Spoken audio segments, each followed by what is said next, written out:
Souvent, on me reproche de manger trop de viande. Ce qui m'intéresse, c'est pas de dire on arrête de manger de la viande, c'est comment on peut manger de la viande en mangeant moins.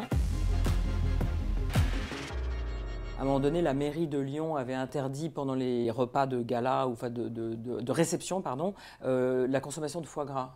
Et déjà que les producteurs étaient à mal avec la grippe aviaire, et là ils disaient mais si en plus on nous diabolise en disant qu'il faut arrêter de manger du foie gras, qu'est-ce qu'on fait de ces gens-là, vous voyez? Donc c'est ça en fait surtout qui est intéressant, c'est comment on s'adapte avec ces évolutions effectivement climatiques, mais tout en pensant économiquement qu'il y a des personnes derrière. Et moi je leur parle, c'est des individus comme vous et moi, c'est leur travail au quotidien.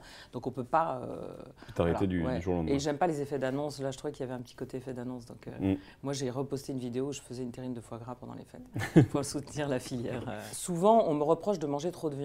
Oui. Et moi, je dis, ça va être d'ailleurs le sujet d'un des prochains numéros de la revue, un des grands dossiers, je mange de la viande parce qu'on me sert de la viande dans les restaurants.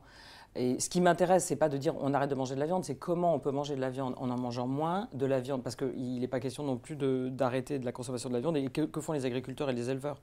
Donc c'est de manger, arrêtons de manger idiot, c'était notre slogan, c'est de réfléchir à la façon dont on mange. J'ai parlé avec des éleveurs qui m'expliquent qu'ils élèvent de la viande sur des puits carbone, donc ça absorbe les émissions de CO2 et tout. Donc vous voyez, il faut réfléchir, on ne peut pas condamner comme ça. Et après, il y a des gens économiquement comment ils font.